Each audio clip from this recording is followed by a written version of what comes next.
Previously on Hunting the Front Lines. This guy had a mental break and you keep pushing him being like, what's your fucking problem, get it together, and then you want to hit him, you want to punish him when he loses his professionalism. But like, that'd be like if somebody came back from being downrange, had their fucking arm blown off, and then you were like, why are you so shitty at push-ups? Yeah. They can't fucking do it anymore. You know what I mean? It doesn't fucking make any sense. You know what I mean? Like, Yes. but because you don't see it on the outside, like you think like, what's your problem? Get your fucking shit together. And then when they snap, they blame it on them. You know, Yep. it's just like it's the most like immature way of looking at things, and like it breaks your heart to see this shit.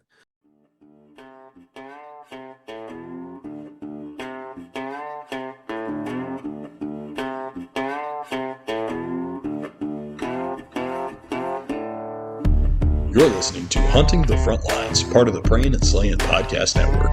This show is led by retired Army Sergeant Justin Wilson and dedicated to the men and women hunters who serve or have served in the U.S. military and chase game wherever they're stationed. From on-base hunts to wild ground just outside the wire, Hunting the Front Lines is your go-to resource for scouting new terrain, learning the ropes, and making the most of every opportunity at your next duty station. Now let's dive in. You know, and then things get really adversarial real quick. And it's not good for anybody. And then like they go through these like cycles of like they're getting fucking chaptered out, and then chain of command will try to fucking give them a bunch of shit about something.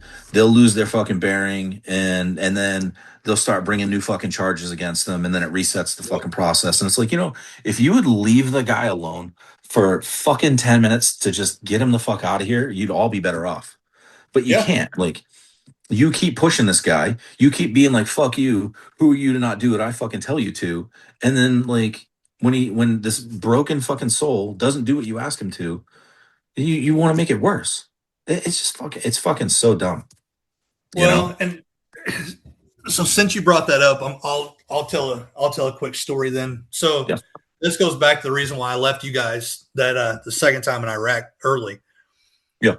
So I'll never forget it, man. I was gone like 4 or 5 days on a mission, and just got back in. You know, I had a small beard going on and stuff, you know, because I can grow a beard pretty quick. Yeah. I had a small beard going, and I just stepped out of the Humvee. I mean, I hadn't had a shower in 4 or 5 days. I smell like ass and biscuits. And it's like, dude, I just want to get cleaned up and just get all this dust off me. Because, I mean, ask anybody that's been to Iraq, it's nothing but dust. You eat it, and you get back to the rear, you get back to garrison, you're pulling cardboard out of your nose for the next 5 months. I mean, it's horrible. And I'll never forget it, man. Timmons grabbed me. He's like, hey, I need to talk to you up here at a battalion. All right. So I go up there. I hadn't shaved yet. I just got back. I don't even remember. I think it was McLean or it was either McLean or friggin' Buchanan took my dog and put my dog up for me. So I can't remember that. I can't remember the Army guy that was there. He had got there not long before that. There to the kennels. He took me up to battalion to see Timmons. Yeah. I walk in and Timmons like, hey, come on with me. You know, didn't say a word about how I looked. We walk in this office door, and there's this sergeant major sitting there, slick sleeve. Okay, I mean, it can happen, but I mean, really, we've been at war for a long time now, and you're a sergeant major, you've never been deployed, but okay. Yeah. This guy cusses me up and down for the way that I look. I'm just standing there, and Timmons has known me for years, and I can feel him kind of pressing against me, wanting me to just keep my mouth shut. Don't do it. Don't do it, Justin. Yep, exactly. So Sergeant Major's going off. And Timmons looked at me. He's like, Sergeant Major, this is the guy that's here because of the issue back home. He's been gone for 5 days. The people he's out with, they don't shave. This is how they look out there, and they have to for a reason. He's like, so that's why he's not clean shaven for you. He's like, but this is a guy we're supposed to be having a pretty heart-to-heart conversation with. Yeah. And he told me what was going on. My oldest child had tried to commit suicide. Yeah, not a light subject. No. And, you know, I'm just standing there after you know what we go through. Yeah. When you're outside the wire, it's not all puppies and daisies and stuff. It's serious shit. I mean, you've got bullets flying, you've got bombs going off, you've got, helicopters everywhere, you've got just everything going. It's just chaos. It's utter chaos. Yeah. And I haven't had time to even decompress from that. But now I've got this chaos thrown on me. So I'm standing there in shock, trying to process this. And the Sergeant Major, I'll never forget this till the day I die. I mean, I figure in probably the next 15 years, I'll be senile. I won't remember shit. I'll never forget this. I will never forget this. And this is what told me there. And I contemplated it. I contemplated getting out of the Army after that. I was like, you know what? This isn't for me anymore. No. He looked at me. He's like, I understand that you've got things going on back at home, but you've got a mission to do here. And I'm just standing there. It wasn't like we were short on fucking teams. Like, there was plenty of fucking teams. Exactly. Yeah. I'm just like, really? Yeah. This is what you're going to say to me in this moment right now. And all I could say was, Roger that, Sergeant Major. And we walked out of the office and Sergeant Timmons was like, you're going home.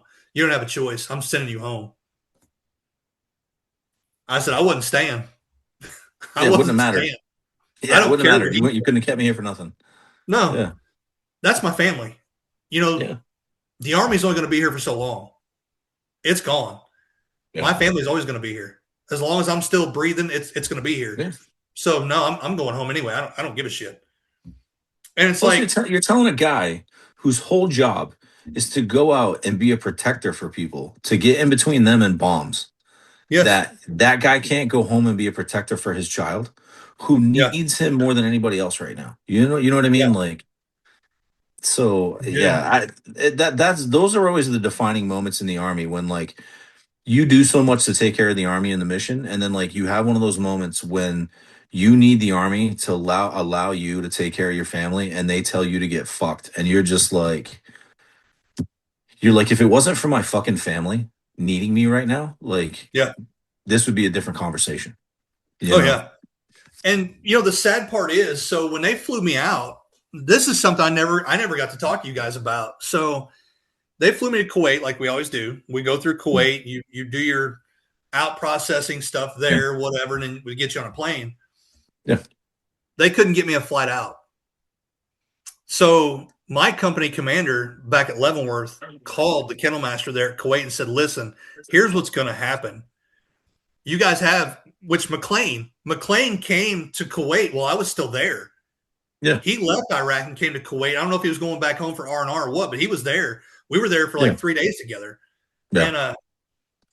And my company commander told him, said, you're going to take him down to the airport with a government credit card, and I'm going to give you my number over the phone. You're going to pay for him to get a flight home.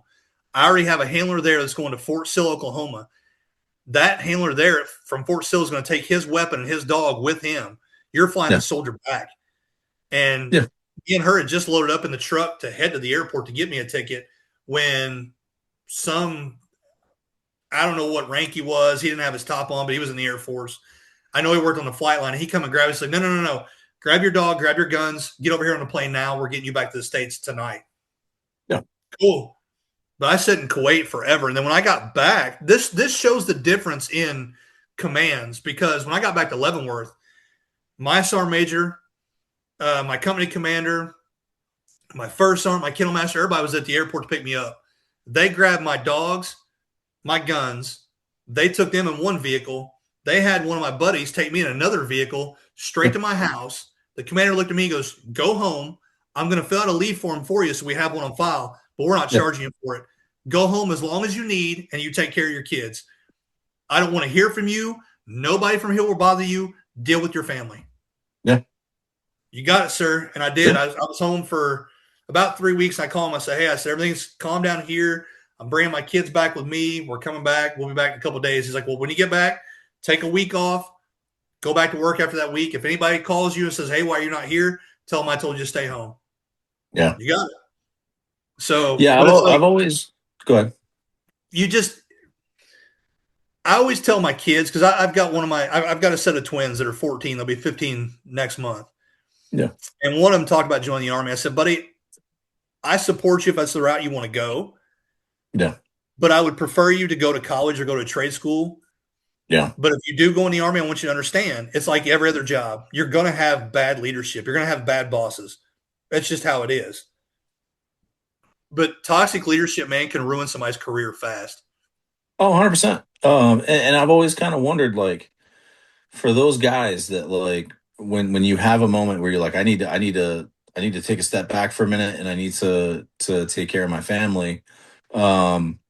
I've just always wondered like what their deal is when they basically tell you to go fuck yourself, because it's like, did you, how many divorces are you on now? Like, are you not in contact with your kids? Like, are you like you taking some kind of shit out on me because like you're unhappy with your own personal life? Yep.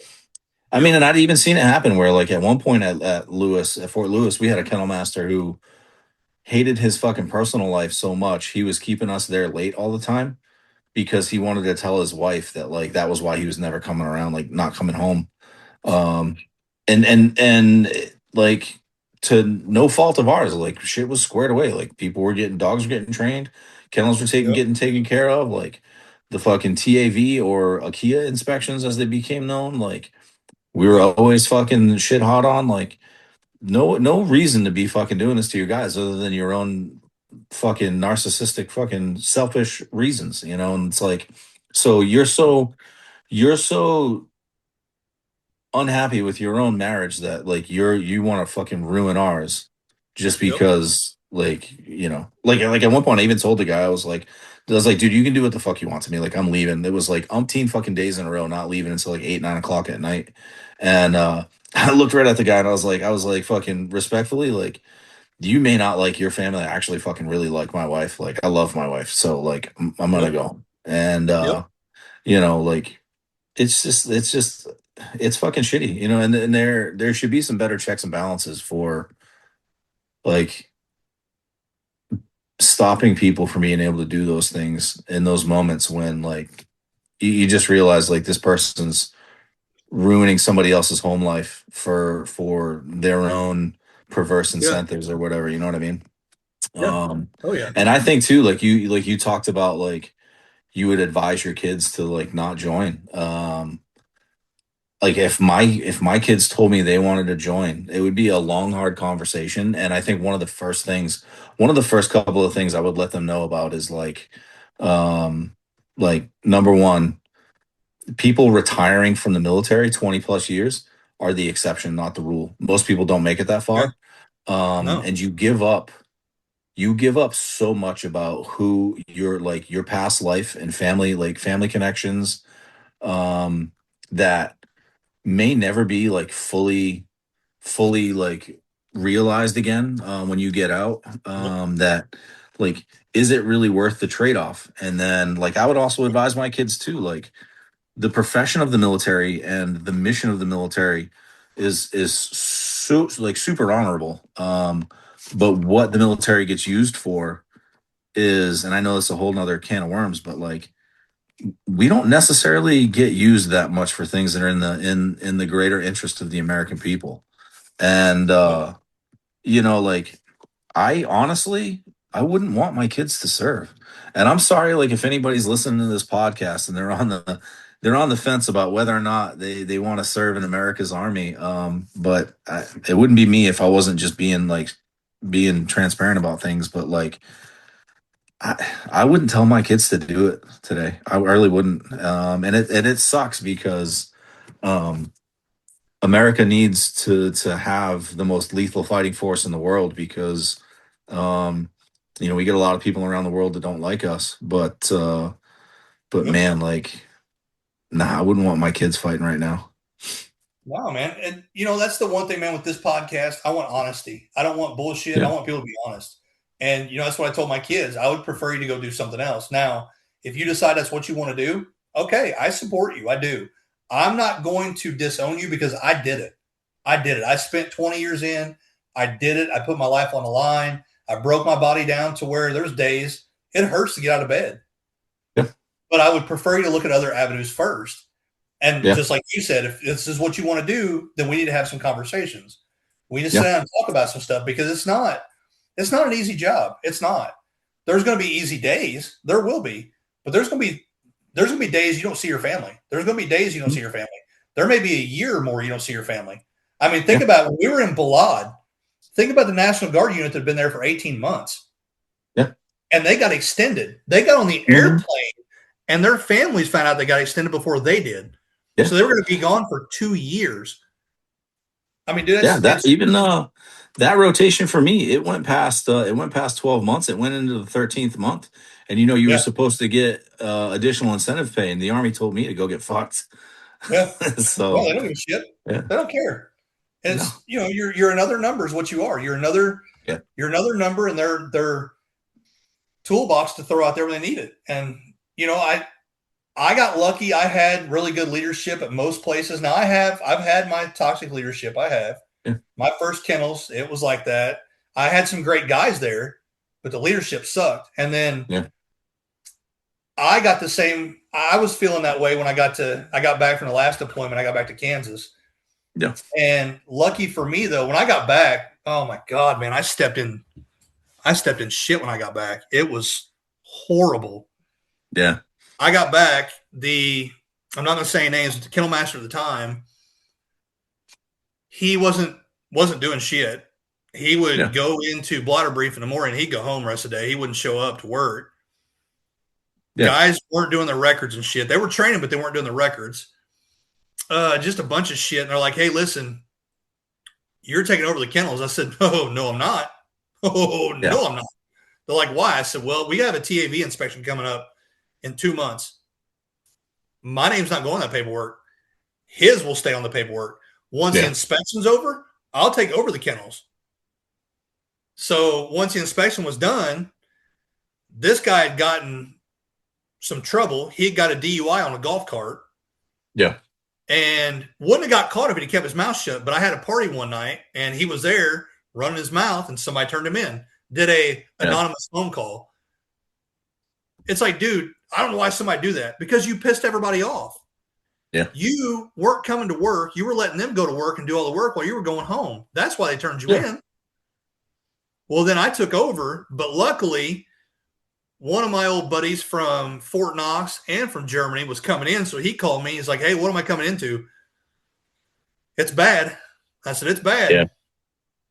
So when he got there, I was the only certified bomb dog we had. So me and him worked together and got guys certified. And then he's like, hey, listen, I'm going to take you off your dog, make you my plans and ops. You'll run that. You'll be in charge of the explosives and narcotics and all that stuff. I'll run the kennels, and then we'll put somebody on your dog that has longevity. Yeah. Great. I love it. Sounds good. But then the guy that come in to take over for me, because finally it got to the point where Kennel Master called me in one day. He's like, dude, you're not happy, are you? I said, no. Because my wife now was back here in Indiana taking care of her dad because he had stage 4 cancer. And then we had brand new twins. I wouldn't even see my twins. I had brand new babies I couldn't even see. And I was like, dude, I hate life right now. I do. I've got a buddy of mine living in my house with me. He had just got back from Afghanistan. He's living in my house with me. I see my wife once a month. I see my brand new babies once a month. I don't want to be here anymore. I said, I'm done. They were trying to do a compassionate reassignment for me to get me to Fort Knox to be closer to home, but her dad wasn't one of my dependents, so they couldn't do it. Yeah. So finally he called me in one day. He's like, hey, listen, I got Adams on the phone from HRC, which I knew Adams too. He was my kennel master in Germany, and we were stationed together in Alaska, so I knew him real well. Yeah. He's like, hey, listen, I want to get you out of there. Where do you want to go? I said, what do you have available? So he's naming places off. I'm like, no. I said, as soon as I get there, they're going to deploy me. I said, no. I said, listen, can we archive my identifier and get me out of the kennels? You serious? Yeah. Yeah. It's been 12 years, man. It's time for me to do something different. Yeah. He asked my kennel master, he goes, is he serious? He goes, yeah. He's like, I see his face. I can see it in his eyes. He's done. He's like, send me an email, request to archive your identifier. And he goes, I'll do it. And he goes, how does Fort Leonard Wood sound? I said, I'll take it. Yeah. He's like, all right. He goes, you'll be out of there in 2 months.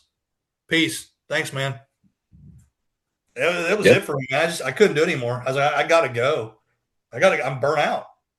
Yeah. I mean, it's it's the people that make the experience. You know what I mean? Yeah.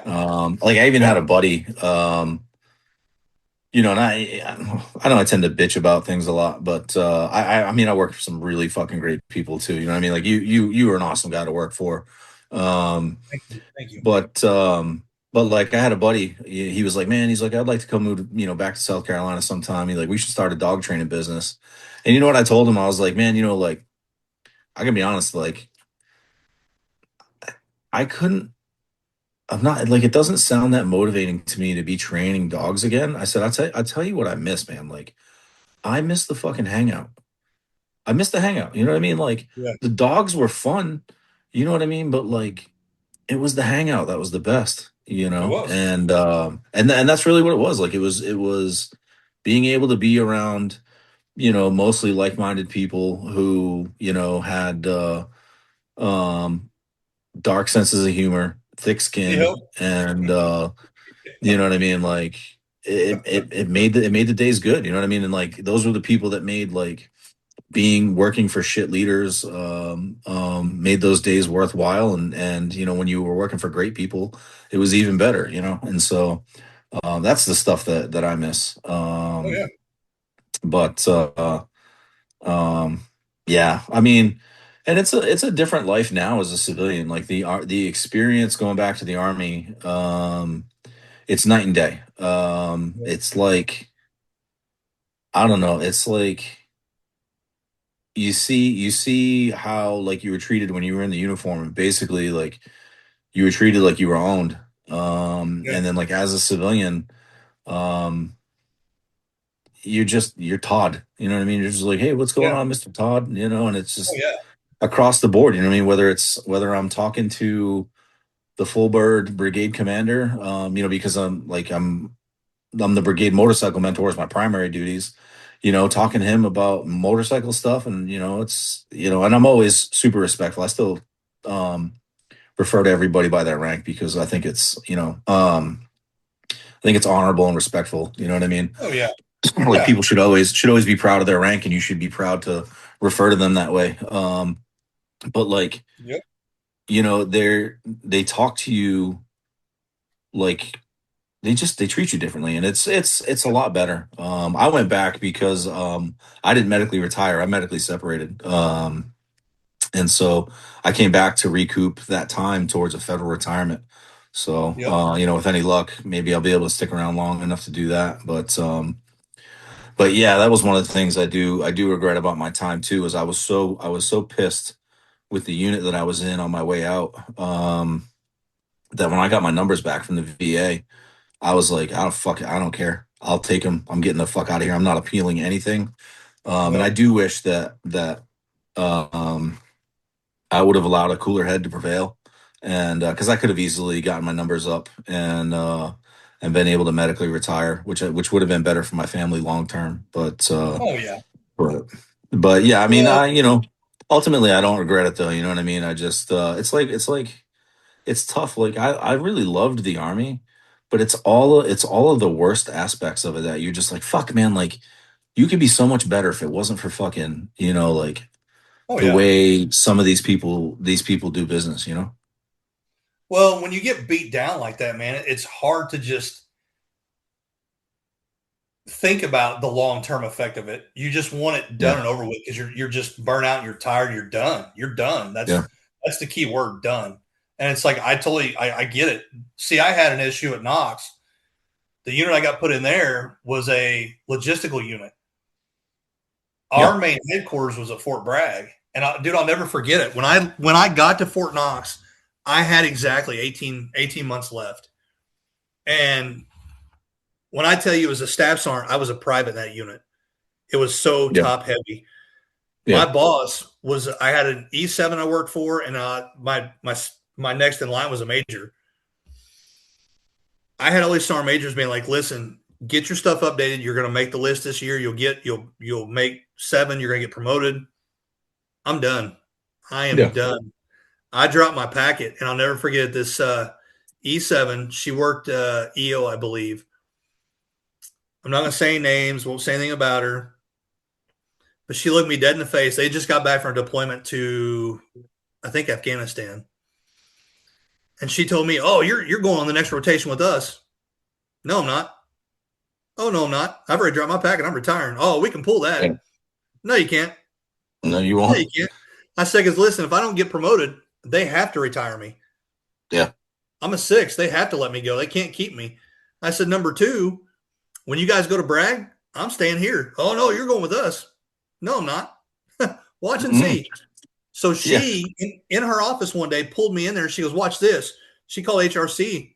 They told her, like, he's not going anywhere. He just got there. We're not going to PCS him twice. Him and his family just got there and got settled in. When you guys leave, he's staying. Yeah.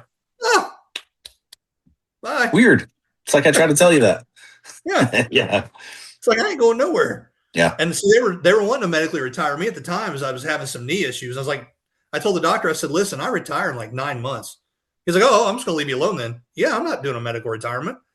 I got 9 months to go. I'll stick it out for 9 months. I mean, my job's not that strenuous. Well, I mean, at that point, you're doing CRDP. I'm pretty sure, anyways. You know what I mean? So, well, I worked. So that last 9 months I was there, even in the Army, I was working at the Patent Museum because the unit they'd already rolled up and started shipping people down to Bragg. So they sent us over to Cadet Command. Yeah. And the first time when I got there, he's like, "Oh man, you're a short timer." He goes, "I'm just going to send you over to the Patent Museum." I was like, "Okay." So I went over and checked in. There was like 8 guys there, so I'd work like once every 10 days. I was working. Yeah. The rest of the time, I was just sitting at home chilling. I was like, "Okay, cool." And then it got to the point where I was the only guy there, so I was working 5 days a week. They'd let me have the weekends off, and I called the first sergeant one day. I was like, "Hey, first sergeant, I just want to let you know, you need to find somebody to replace me. I'm going in for another neck surgery." He's like, "You are?" I said, "Yeah, they scheduled me." I said, "I have to have it done." Yeah. And that was about a week later. He called me and he's like, "Hey, I've got somebody calling next week to replace you." I was like, "First sergeant, I emailed you earlier this morning." He goes, "You did?" "Yeah." I said, "I'm going in for surgery tomorrow." He's like, "What?" I said, "Yeah, I just got the phone call today." I said, "That's why I emailed you this morning to let you know."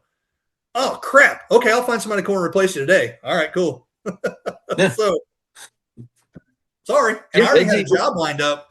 You know, I was retiring I had, I think 3 months left then. I already had a job lined up at the VRC to work there as a civilian once I retired. So it was, I mean, it worked out, but man, that last year was rough. It was rough. Yeah. Yeah. I've never really understood like why so many people when it comes time to get out of the Army, like that you get treated like you're just fucking hired help, and they're gonna try to get everything they can out of you, all the way down to the last minute. You know what I mean? Like even in my situation where it wasn't like I was like, hey, just leave me alone and don't ask me to do anything because I got a bunch of shit going on. I was like, leave me in the kennels and I'll still do all these duties.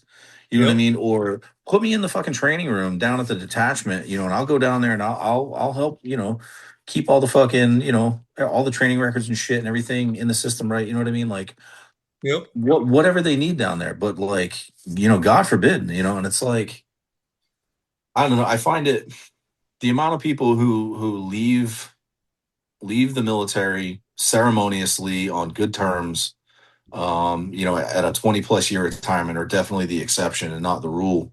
And I think that's a closely guarded secret that the Army doesn't want more people to know, because I think recruiting would be a little bit tougher if more people knew that. And I'm not trying to hurt the Army's recruiting numbers. Lord knows, like, the Army pays my bills still.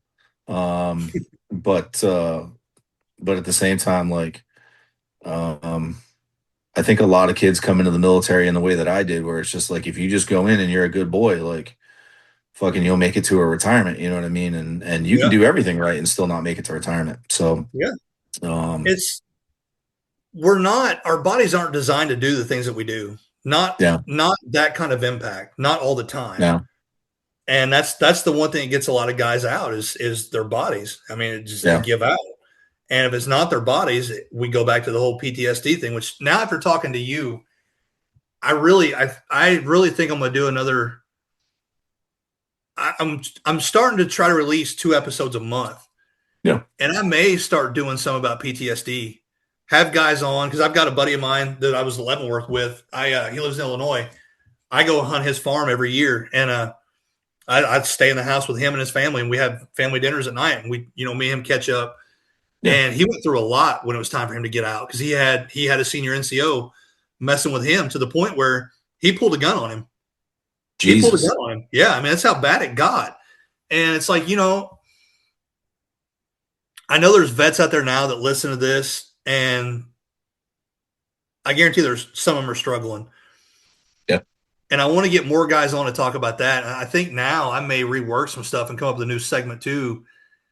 Maybe once a month or maybe once every couple months, I'll throw it in, just talking about PTSD. Just, like your signs and symptoms, you kind of figured out you're dealing with it. Other guys, because everybody's different. Everybody's body shows it and handles it differently. Me, I just couldn't sleep. I couldn't sleep, and I would get angry. I've been going to counseling and therapy and stuff, work on that, and I'm getting better. But it's like everybody's different. Some guys turned to alcohol. I didn't. I did all my drinking when I was young. I didn't. Now, dude, I'm lucky to have 2 beers a year. That's just, I don't drink much. Yeah. But some guys turn to alcohol, drugs. Some guys beat their wives, kick their dogs, slap their kids, whatever. It's different. And it's not even just guys. Girls deal with it too. Because we have female dog handlers that go outside the wire. They deal with it too. Yeah. So, man, the more and more we talk about this, I'm thinking about starting that. Because I started this to help veterans somehow. For me, it was all about the hunting side. I hunt a lot of military bases, so I wanted to get guys on here to talk about hunting bases. But I'm like, man, after all the people were asking me what basic training was like, I wanted to get guys on like you to talk about your basic experience. And I even said it in the intro that I wanted me and you were going to talk about Iraq a lot. Yeah. Because people don't realize what we go through down there. And that, guys will ask me, what was it like? I can tell them stories and stuff we did, and whatever. No, really, that's how it was. Oh, there's no way. Yeah. Okay. Yeah. Don't believe me. I don't care. I was there. Other buddies of mine have been there. We all lived it. We know what it's like. Yeah. That's all I care about. So it's like now after talking to you, it's like, man, it's really got the wheels turned about PTSD. Yeah. That's an avenue I could really, really tackle and really, and I'm one of those people where I'm not going to ask you questions about it. You just talk about it. Just talk about how, what you dealt with, like your experience and friends of yours too. And I've seen it with friends of mine and me, if you show any signs or symptoms of it, or you just, hey, I want to take a knee, you're weak. No, I'm not. Yeah. I'm dealing with something that you guys put me into. Yeah. Now me, it's a little different. I volunteered for 2 of mine. So that was different. I put myself into that, but still, I need help now. Don't just expect me to jump on another deployment and be okay, because I'm not. I'm not okay. Yeah. I'm telling you I'm not okay. So, man, I really think I'm gonna tackle something like that. Yeah, I mean, I don't know. For me, I found self-management helped through, like, first and foremost, just being open about it, just being like, hey, like, this is a problem. You're not the same person you used to be with regard to like persistent anxiety and the effect that it has on my day to day. And what has also helped me is I tell people right out, like even like within my job, when people try to come to me with some bullshit, I just tell them, I say like respectfully, I'm not going to take that on in that way, because I have to make very deliberate choices in my life about what things I'm going to allow to stress me out. And because if I don't manage my stress, then I can't manage my anxiety. And I'm just honest with people. Like I never use it as a crutch to be like, I'm not going to be a good employee. But like even with this motorcycle mentorship job, I noticed when I came to the battalion, they didn't really have a lot for me to do as a driver, particularly as a CDL holder. So early on, they needed a new motorcycle mentor, and nobody was like volunteering. And I was like, hey, like I'll do it for a little while. And so I took over the program, and us as like canine handlers, like particularly when we talk about like TAV and AKIA inspections. Yes, we know how to get down into the nuts and bolts on regulation and making sure that if anybody looks at our program with a fine-tooth comb, it's going to pass with flying colors. And so I Yes. did that with regard to the motorcycle safety program. And then it got to where I was doing it for a couple of years, and they started pinging me to take over at Brigade. And I was like, no, like, I'm not getting paid to do this. I do this part on a voluntary basis. I'm not going to do it. Turned it down for a couple of years, kept turning it down. They kept bugging me about it. And then I took over. I finally agreed to take over as the Brigade mentor last year when they were shit canning a lot of federal employees. I was like, well, I better improve my stock a little bit, so maybe now's the time to take this over. Most hunters spend all summer shooting at a foam block, a worn-out 3D target with a scoring ring, or a bright orange bullseye. When that buck of a lifetime steps out at a steep quartering angle, that orange dot on the buck is nowhere to be found. You've been training for a scenario that doesn't exist. If you want to be lethal when it matters, you have to train with reality. That's why I use and recommend Dead Nuts Outdoors. They're 100% made in the USA, producing lifelike, Ultra HD, 2D targets that bring the field to your backyard. When you're talking real animal images, life-sized, and built to withstand whatever Mother Nature throws at them. Unlike traditional targets that force you into a perfect broadside shot, Dead Nuts features multiple shot angles. Because in the woods, animals are unpredictable. Dead Nuts ensures you're ready for the shot of a lifetime every time. These targets are ultralight and packable. You can throw them in the truck for hunting camp or slide them under bed in the off-season. The slogan says it all: hit the spot, not the dot. Hit it, Dead Nuts. Stop practicing, start preparing. Head over to www.deadnutsoutdoors.com and use my personal code Frontline10 to take 10% off your entire order site-wide. You can also find the link right here in the show notes. Train for the reality of the hunt. Hit it, Dead Nuts. We've all been there. You're 6 hours into a sit, the buck you're after is nowhere in sight, and your knees are absolutely barking against the bark of that tree. Most hunters just suck it up until they can't take it anymore and head for the truck. But you can't feel attacked from a couch. Comfort isn't a luxury, it's a tactical advantage that keeps you in the game longer. That's why you need the knee bag by Light the Fire Outdoors. This isn't some cheap foam pad. It's a patent-pending, bead-filled design that actually molds to your knees and supports your hips. Built from ultra-tough, weatherproof Cordura, it won't soak up water or gain weight when the weather turns sideways. It features padded wings that cradle your knees and even has MOLLE attachments for your thermocellular gear. The best part is a multi-seasonal tool. Strap to your body for saddle hunting, mount to the tree as a pad, or when rifle season hits, turn it sideways. It becomes a rock-solid 15-inch tree-mounted shooting bag for those precision shots. Whether you want coyote tan or mossy oak bottomland, this is the gear that evolves with your hunt. Stop fighting your gear and start focusing on the hunt. Get yours at www.paradeandslaying.com and use my code Frontline10 to get free shipping on your order. You can also hit the link in the show notes. The knee bag: comfort, evolved, stay steady, stay ready.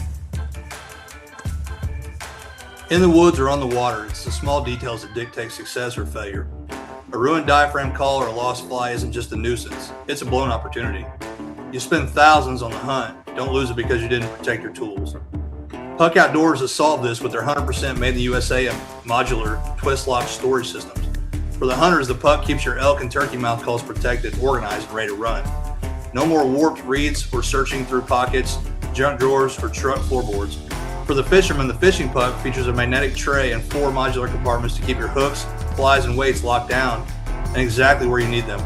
It's compact, it's rugged, and it's built to keep your most critical gear in peak condition season after season. The best part is they fit right in your pocket, vinyl harness, or fishing vest. Don't let poor organization be the reason you come home empty-handed. Go to puckoutdoors.com and use code Frontline10 to get yours. That's code Frontline10. You can also find the link right here in the show notes. Protect your calls, secure your tackle, puck in, pack out. And Brigade was doing what brigades are pretty good at doing, and they were treating administrative mountains like fucking molehills. And they started to get like real, they were starting to get real nervy about fucking stupid little issues and like calling up to like the head of post safety about stuff, and they'd be like, you need to go and do this, you need to go and do that. And I'd be like, I just told them, I'm like, look, if you want me to do this job, you're going to let me do it my way, because if I have to do it your way, I'm going to have to walk away from it, because you guys are allowing this stuff to become more than what it really is. and I'm not gonna. I cannot make mountains of molehills in my life because it just doesn't go well for me. And so, like, you're gonna let me handle this in the way that I do, and it's been really great thus far. But I just tell people, like, I'm not going to allow this to be more than what it is. I can't. I will not do it. You know what I mean? Yeah. And so I take the things that need to be taken seriously, as they should be. But where you get people who wring their hands about a lot of stupid shit, I'm just like, I'm not afraid to professionally be like, hey, that's not worth, fucking pearl clutching about this shit. You know what I mean? Like, Yep. we'll get out ahead of stuff, and then, like, life will be good. So, and that's been helpful. Early on, when I was driving truck and I was spending a lot of time by myself behind the wheel, I thought that, like, if I got out on my own, that it would help with some of that anxiety, and it really didn't. And so I started, excuse me, I'm losing my voice. I started writing. Just Really? like, yeah. So I started writing, and it turned into, I guess it turned into writing a book. And it would be a little here, a little there, and I would write stuff about things that were funny. I would write a chapter about something that was kind of dark. I would write a chapter about, Yep. like, where gallows humor comes from. I would write, silly things about, like, dog stuff. Yeah. And I did it with the intent of, like, having an outlet, and then I realized, like, I kind of wanted it to be something that, even if it never goes to print, which I don't assume that it ever will, it could be something that, like, I could leave for my kids to be like, hey, like, this is why your old man was a little bit of a nut. You know what I mean? Like, and like, a little more insight into who I am. And then Yeah. the other half that I've wanted to turn it into, but I haven't taken the time to do it, is I wanted to, like, travel around and go see friends, and, like, sit down, like, across a fire, or, over a couple of drinks, and then allow them an opportunity to tell a story that had a profound impact on them, that I could, maybe turn into a chapter, kind of thing. But but yeah, That's awesome. the working title, which would never see the light of day, I'm sure, is Nutsacks and Donkey Dicks, Extraordinary Tales of Army Life. So, which I think pretty well Love it. perfectly encapsulates, like, what Army life is Yes. like, because, those are the kind of people you work for. You work for Nutsacks and Donkey Dicks. So, um, but Oh my yeah, it's God, pretty I love it. good. I can shoot you over a digital copy sometime if you want. If you get bored, it's like, I'm only at like 100 and something pages, but Yes. Yes. Shoot that over. That yeah, would be awesome. yeah, I'll Oh my send it to God, you. dude. Yeah, Oh man, that's awesome. I love it. I love the title. yeah. I mean, no self-respecting publisher would ever allow that to hit a shelf, but I I don't like know, it. man. I think with the title, I think it'd sell a lot of damn copies.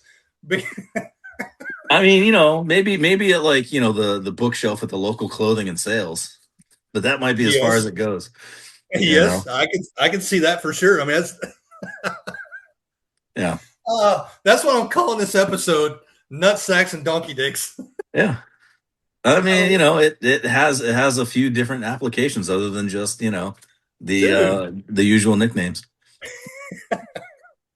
Well, So, and a if lot for of the anybody time, who's listening who doesn't know what those things are, a nutsack is a canvas 100 round magazine for the yep, M249 that you can use, and it's small and round. So when you look at it on the bottom of the machine gun, it looks like a nutsack.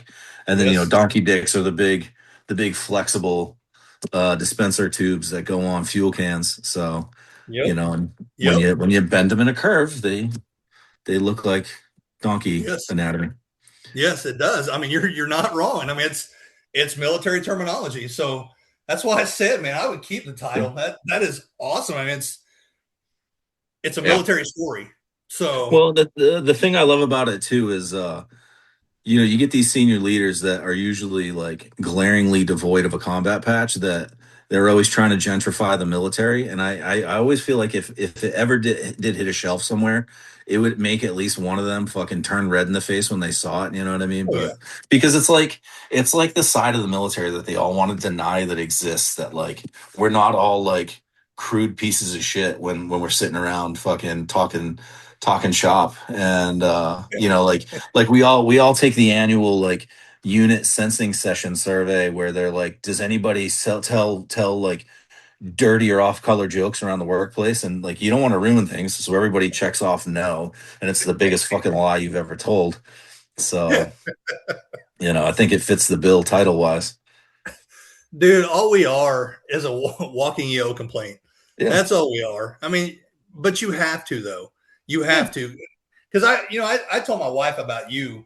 I told her, I was like, and I never told you this, but you're the one that got me through that deployment. You were, I knew if I went out and had a bad mission where shit just went south, or just even dealing with stuff at home or just anything, I knew I could come to the kennels at night, sit over at one desk while you're at the other one. We just sit there and talk football, talk whatever. And I felt so much better. yeah. And it's like, that was the biggest help for me. And that's like, when I got back, it's too quiet at home to sleep because you're used to, like, I mean, think about the night we're all sitting at the Chews and the friggin' the ammo connex over by the airfield got hit. Oh, when they cooked that fucking ammo connex. Yeah. Yeah, I remember that. Boy, yeah. We're sitting there watching like fireworks, man. It's just shit going off. It's like, dude, we heard that shit all the time. And it's like, man, you get home and it's just, even with a fan going, it's just too quiet. Yeah. I still, it's rare, but I still, on occasion have issues with exploding head syndrome, which is the term. It's an actual term for when you fall asleep and you first start to fall asleep, you hear an explosion and it wakes you up. Yeah. And that came from my first deployment when we were on FOB Falcon.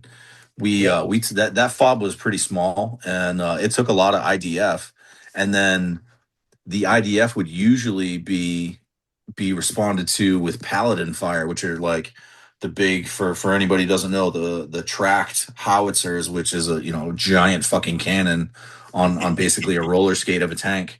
And so it would be incoming booms, and then a couple minutes later, like they'd fix on fucking distance and direction or whatever, and there would be outgoing booms, and like I'd be home in a quiet room starting to fall asleep, and then I'd hear fucking boom, boom, boom, and it would wake me up. Yep. And I'd realize like, okay, I'm not in fucking Baghdad, and fall back asleep. And it still happens from time to time. Actually, it happened just a couple of days ago. I was laid up in my favorite recliner taking a nap and woke up and was just like, what was that? And I was like, oh, it's been a while since that's happened. And it doesn't really bother me like it used to, but yeah, that was my first realization that like you're not totally okay. And then oddly enough, there was this time too, I had just gotten back from that first deployment, and we got off the bus and my family was there waiting for me, and my then girlfriend, now wife, was there. And I remember they were like, you can get all your stuff, and we already have barracks assigned for you guys. You're going to take your stuff and throw it in the barracks and go about your time. It's going to be great. Like, we already got you guys like signed out on leave. And I remember like rushing through, like trying to get my stuff and like getting the keys to my truck from my parents, and like I had assumed it was just like the excitement of being home. And I remember my dad being like, "Hey man, like, are you good?" And I was like, "I'm fucking great. Why? Like, what's not to be good about?" You know what I mean? And like I didn't really know at the time, but like I think he saw that it wasn't like excitement. It was like this new like anxious me.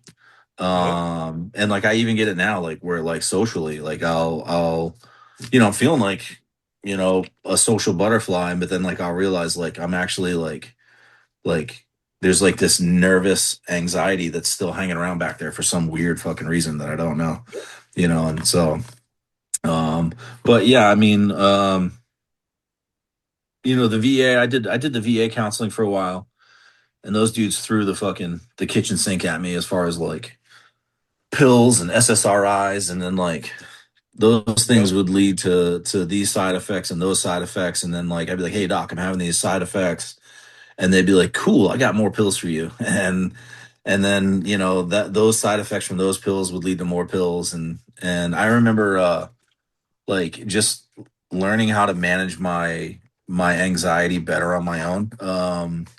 And started like titrating off my pills without telling my doctor. And Yep. I finally started to tell her, and I was like, "Hey, look, like I want to titrate off these pills.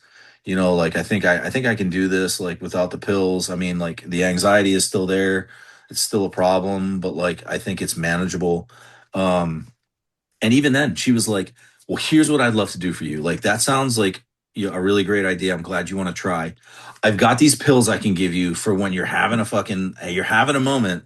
You can just pop one of the pills and it'll help you get through." And I was like, "I don't think you're fucking listening to me right now. Like I'm done with the fucking locker of orange bottles that you guys want to give me. Like I'm just chasing Yep. my tail with all these side effects, you know." So, but it's been good. You know what I mean? Like, you know, it's not been perfect. I have my moments where like I'm just not feeling like myself, but I can say that like, um, you know, I don't fucking blow up on my kids. I don't blow up on my wife.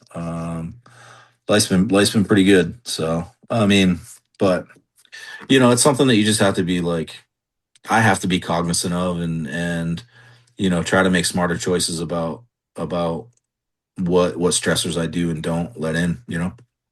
Oh yeah. And that's the one thing is you've got to know you. You have to know Yeah. yourself, and that's the biggest thing. And that's what I've told buddies of mine. You know, it's all about knowing yourself. And I'll be honest, I've tried to be involved as much as I can in the veteran community and stuff. You know, because I Yeah. want to give back, I want to help out. And the Yeah. one thing I've noticed is most veterans, they just need to talk. If you just let Yeah. them talk and get it out, they'll Yep. feel so much better. You don't have to pump them full of medications and pills. It's the same thing with me. I was Yeah. having problems sleeping and stuff. Well, we'll put you on this. They put me on a Ambien at the time. Worst mistake ever. Yeah. I my Yeah. That wife. stuff's bad news. Oh, dude, it was horrible for me. Oh my god. So I've never told this story to anybody on this podcast. So now everybody listening's gonna hear this. So you guys can make fun of me all you want. I don't care. The wife had came to Kansas one weekend with the boys, and we're sitting on the couch that night, and it's probably 10 o'clock at night, 10:30. Boys are asleep. It's like, hey, you want to go to bed? I was like, yeah, let's go to bed. So I'm kind of getting tired, so I took one of my Ambien. We waited about 30 minutes for it to kick in. We get in bed, and we're laying there. She's laying on my chest. I'm holding her, Mm. and all of a sudden, I just started kind of moving, looking around. She got up. She goes, what's wrong? I was like, you don't see that shit? She goes, what? I said, there's fucking pirates everywhere. Yeah. Dude, I was seeing Yeah. pirates come at me and shit. Yeah. So that was the first instance. The second time, she was gone. She was back here in Indiana, and my buddy Hunter was with me. We're sitting on the couch. He's on the couch. I'm in the chair, and we're watching TV. And he's like, man, what do you want to do for dinner? I said, I don't know, man. I said, how about we just order something out? I said, you know, we're both tired from work. We've been working the kennels all day. Let's just order something. So we order some pizza or something. We're sitting there eating. They had him on trazodone. Well, he went and took his pill. I was like, yeah, it was like 8 o'clock. I said, yeah, I think I'm going to take mine. I'm going to go to bed. I'm kind of tired. Yeah. I'll take mine. Well, we start talking and stuff. And we're sitting there watching TV, and I don't remember this. I don't remember at all. He's told me this story a couple times. I'm sitting in the chair, and he's sitting over here next to me, and the couch is kind of angled this way a little bit. So he's kind of looking at the side of my face here. He's like, dude, you were just sitting in the chair watching TV, and all of a sudden you start going, pointing. He's like, so I'm looking up, looking around, just shit, like what the hell? So he goes, dude, what's wrong with you? Yeah. I said, man, you don't see this? He goes, what? Man, you don't see these animals coming across the floor? Dude, I'm seeing animals walk across the floor. And he goes, no. He's like, dude, come on. He grabbed me and took me to bed, and he set in my room, watched me sleep. Yeah. After that day, I walked in the next day to the clinic. I was like, I'm not taking this shit ever again. I'm done. Nope, never. Yeah. Yeah. Nope. I would be willing to bet, because like everybody now knows that like of people like getting on Ambien and then like waking up and like Yeah. driving the fuck off, going and doing stuff they didn't even know, like cooking whole meals like in their kitchen while they're on that shit. I'd be willing to bet that like if you gave that shit to a veteran with persistent anxiety who takes it doesn't fucking fall asleep in time. Now you got this guy who's got anxiety, who's seeing the fucking aliens that they should otherwise be seeing in their dreams, but they're awake for it. Yep, not good. Yeah. Not good. Yeah. It's bad stuff, man. It's bad. I mean, Yeah. I haven't taken it since. As soon as I got up that next morning, he told me about that. I dumped that shit down the toilet, flushed it. I went to the clinic. I was like, nope. So they put me on trazodone for a while, but it was just as needed. And now I've gotten to the point now where so you know me, if something medically is going to happen to me, I'm going big or I'm going home. Well, yeah, I have sleep apnea, but I have two kinds. I have the one where my tongue falls back over my throat, but I also have the one where your brain stops telling your body to breathe. Oh shit. Yeah. So I've had bad luck over the last, like 15 years. Just dumb shit happens to me. It like finds me. But it's like my wife told me one night, she goes, "You were snoring last night. When I woke up, you stopped breathing." I was like, "I did?" Okay. So I go in and get tested. The VA is like, "Well, it's mild." I don't know. My wife said I stopped breathing for a bit. And, I've taken naps here on the couch, wake up, in a panic. Yeah. Something ain't right. So I went, paid for it out of pocket, and saw an actual sleep specialist. He goes, "No, you've got two cases." He goes, "It's bad. You need a machine." Now with my machine, I'm getting a lot better now where I can just kind of go to sleep without anything. So it's helped, but it's taken from 2016 till now to get to that point. So it just go ahead. You gotta have patience, man. That's the biggest thing. You gotta have patience. You gotta know yourself. You gotta know what you gotta figure out what you need. Yeah. So and one of the troubles that I have found, like whether it was at least my experience of Army medicine and VA medicine is they're quick to point you in the direction of the pharmacy. And I'm mostly satisfied with my VA experience, but like it has been frustrating at times, like trying to navigate around like these guys' default position where it's like we're going to diagnose and prescribe. And as a veteran, I'm like trying to like tell my VA doctor, like, look, dude, I'm not here for percentages. Like, I actually want to like get better on some of this shit, Yes. So, like even they had me as being anemic a couple years ago, and like I'd get lightheaded and shit, and they're like, "You're anemic," and I'm like, I don't know why. You know what I mean? Like, I'm a pretty jolly dude. Like, I eat good. Like, so I go through this whole rigmarole of they do all these tests. They give me the oscopies. They go fucking both ends of me to figure out like if I'm having GI tract issues or like nothing, no issue there. They can't figure it out. And so like I start doing my own research, and the doctor had showed me my HGL levels, which are red blood cell count levels, from like 2019 up until 2024 were tanking. And in 2019, my doctor had doubled my omeprazole prescription. And so I start digging in and I find out that omeprazole has a real problem with blocking nutrient uptake, particularly fucking iron. So I go back to my doctor. I don't even tell him. I kind of do the same thing. I start titrating off of the iron pills that they were giving me, and I started titrating my omeprazole down, being like fairly careful about my diet, and go back in. I go back in for my physical in 2024, and my fucking HDL levels are fucking kicking ass again. And so I talked to the doctor, and long story short, I'm like, "So what do you think it is?" And he's like, "Dude, like fucking, I don't know, man. Like we looked at all this shit. Like it's not your GI tract. Like you don't have fucking, all these other like weird shit, like crazy cancers that could cause it and whatnot. Like I don't really know." And I was like, "You think it could be my omeprazole?" And he was like, "Well, I don't know. It's hard to say." And I was like, "Well, check it out. In 2019, you doubled up my prescription because I told you I was having like some stomach issues, and like I stopped. I titrated myself down off of this stuff, knowing that I was getting ready for my fucking labs for my physical.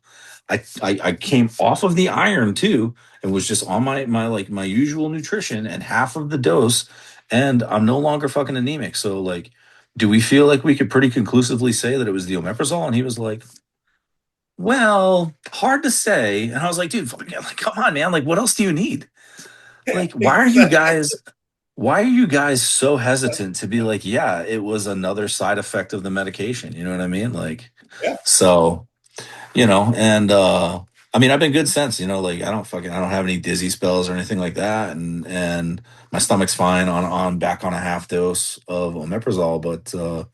But yeah, man, like, it's tough getting like real quality care out of the VA with regard to like getting Yep. down to like the root of your problem. I mean, the one good thing is like like if they determine that you need surgery, they'll send you off site for surgery like fucking in no time. But you kind of wish like you would get better like quality of care where like they could teach you some better ways of like improving joint health or things like that before it's Yep. like they go from like fucking pills to surgery with nothing in between a lot. No. And I can't say nothing, like I know they do like physical therapy and stuff like that, um but yeah, like I mean even like my neck, they went from like doing all Yep. you know all this bullshit stuff like radio frequency nerve blocking in the back of my neck, which was horrible to do, to like, all right, it's time for surgery. You know what I mean? Instead of like, hey, maybe we get you on like an advanced physical therapy regimen to try to fix your neck first. Um, but yeah, that's something too. Like veterans, like learning how to navigate the VA system is definitely a new skill that people have to learn, and it can be really Yeah. frustrating when you're first starting out. It's horrible at times, man. Oh man. I I actually had a lady at the VA tell me here 2 years ago. 2 years. Well, we're in 2026. It was 20. Well, the end of 2023. Told me Yeah, that if I didn't come, because my doc had me coming every 3 months for labs. yeah, The VA is an hour and 45 minutes away from me. I'm not coming in every 3 months. My labs are yeah, always fine. I've never had an issue with my labs being bad. So it's like, I'm not doing that. Well, we'll take your benefits. Okay. I told her, I said, take my benefits. I want to see you take them. Good luck with that. Because understand you'll have one hell of a lawsuit coming your way. yeah, You can't touch my benefits. You can't touch them. I didn't go to the VA for 18 months. 18 months I didn't go. I was yeah, testing. I wanted to take my benefits. Well, then the doctor I had at the time never wanted to address the issues that I had going on. He was looking at everything else. I'm like, I'm not worried about that stuff. This is the stuff that's causing me pain every day. I yeah, want to fix that. I don't want medications. I don't want your yeah, narcotics and shit. I don't want to put a band aid on it. I want to fix it. yeah, So I switched providers, man. The provider I got now, all I do is I call down there. I talk to the nurse, tell the nurse what's going on. She'll talk to the provider. They put a consult in for me to go care in the community, and that's where I yeah, go. I let them. They send me out to doctors up here, and yeah, my care's gotten so much better after switching docs and going that route. It's just so much easier now. yeah, But there's a lot of guys, man, that can't. I mean, even the VA now, if I called to make an appointment for something, it may take 3 months to get in. yeah. Why? Why is it taking Yeah, so long to get in there? yeah. At one point when they had the Veterans Choice Program, if they couldn't get you in 30 days, they'd send you off site. But Yep. that wound up sunsetting at some point. Um, and it wasn't a bad setup, you know what I mean? Because you get a lot of offsite care, which was pretty good. Yeah. But yeah, now like um to try to get in to see your doctor, it takes a long fucking time. You know what I Yeah. mean? And then like, I consider a lot of times like, yeah, maybe I'll just like get on my wife's medical and like start, just seeing a civilian doctor. But then like, you know, the the quality of care really isn't any better. And then like billing is a fucking nightmare. You know what I mean? And it's just like, well, fuck it. Like, at least the VA's free, Yeah. so Yeah. um but one good thing I will say that I learned about the VA recently is um like if you get towards like end of life and say you're having like can't like major league cancer problems or something like that, where with like most civilian healthcare programs, when you go into hospice, they stop any like cancer treatments or any of your care protocols. The Mhm. VA does they do um what is it? It's they like if you have to go into hospice, they will still give you all of your treatments and all the care that you get as if they're trying to save your life.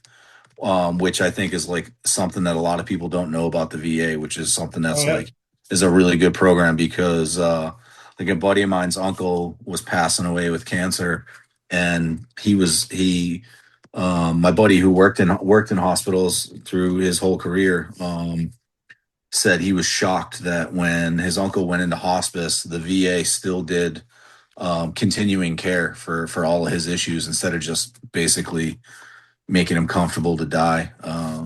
So there are Wow. some really good things about the VA. Oh yeah. Um, but you got to learn how to navigate it too. You know what I mean? Like, um, you got to learn how to kind of get around some of the stuff to try to get in when you need to be seen. And like if you're in a situation like you're in where you're like an hour and 45 minutes away, it's a little bit tougher. But like for me, where I'm a half an hour away, I'll call my doctor's office and be like, hey, I want to get seen for something. Tell me when you have a cancellation. And because I work 10 minutes away, they'll be like, hey, can you be here next like in the hour? And I'll fucking zip over there. Yep. Like so you can learn to kind of navigate it that way. Like but but as far as like just trying to get like regular appointments and stuff, like it can be a real pain in the ass. Oh yeah. It's not easy sometimes. I've Yeah. been lucky so far here after switching docs. It's been pretty good because a lot of times if I call them and tell them what's going on, if I need something because they know my wife's a nurse too. She's in school getting her doctorate now. They'll be like, hey, they'll talk to her. She'll tell Yeah. them what's going on. Like, okay, we'll just prescribe this antibiotic or whatever I need. We'll do this. Sure. I don't have to go see anybody. So it's been Yeah. pretty good. Or hey, let us call a provider outside, like one of the hospitals close to me, because I got a hospital 5 minutes up the road. We'll call Yeah. them and send a referral up. You can go up there and see them. Okay, cool. So I've done that Yeah. the last 4 or 5 times. I was supposed to go today and forgot, so I'm gonna have to go Monday and get labs drawn up there because I've got an Yeah. appointment next week. I was like, damn, I forgot Yeah. about that. But well, man, I'm gonna Yeah, let that's a you pain, go. that's a pain in the ass too. Like when you got to get labs before an appointment, and you're like, fucking, I don't want to go an hour and 45 minutes. Yeah. When you guys could just send me to like LabCorp, you know? Well, and that's like me. I got to go an hour and 45 minutes down there, like on a Monday, get labs done, then turn around and go back on Friday for an appointment. It's like, dude, I don't want to do all that. Just set me up at 2 appointments the same day. I'll just come down Yeah. that morning, do my labs, and I'll Yeah. still be fasting. Yeah. Get my labs done, then 5 hours later, I got my appointment or whatever. I'll sleep in my truck. I don't care. I'll take a nap. I don't care. I'd rather Yeah. do that than drive down 2 separate times. That's Yeah. just pointless to me. So, but all right, man, I'm gonna let you go spend time with the family. Yeah, I've man. had you on here for 3 hours, Yeah, it's been fun. dude. It's been a blast, man. Like I told you a while ago, I want you to know, man, I'm proud of you. You know, you're one of the guys I love working with. I never tell people I was in charge because you guys we work together. You Yeah. didn't work for me, we worked together. And that's just the way I Yeah. always looked at it. There was a great group of guys there that wanted to work, they wanted to train, they wanted to do stuff. It made my life easy. It made my life Yeah. so easy. Yeah. And I appreciate it, dude. And then I didn't get to see you get promoted, so that kind of sucked for me. But then find out later you did get promoted, it made me happy. And Yeah. now just seeing where you've taken your life and your family, dude, I'm proud. I'm proud Yeah. as hell of you. You did a lot. Yeah. You're still doing a lot. So Yeah. just I want to say thanks for coming on. I'm going to have you on again for sure because it's been a Yeah. blast. And this is why I wanted to do this podcast is just to get guys on here just to talk Yeah. about whatever. It's just because when you get two guys on that, are vets, number one, but number two did the same job, you could talk for 2 days. Yeah. So yeah, man, I Yeah. appreciate you coming on, man. Thanks for making the time for me. Yeah, absolutely. And you should know, man, like you're always one of the guys that I looked up the most to because one of the things I appreciated about you was like you were a give guidance and get out of the way kind of guy. And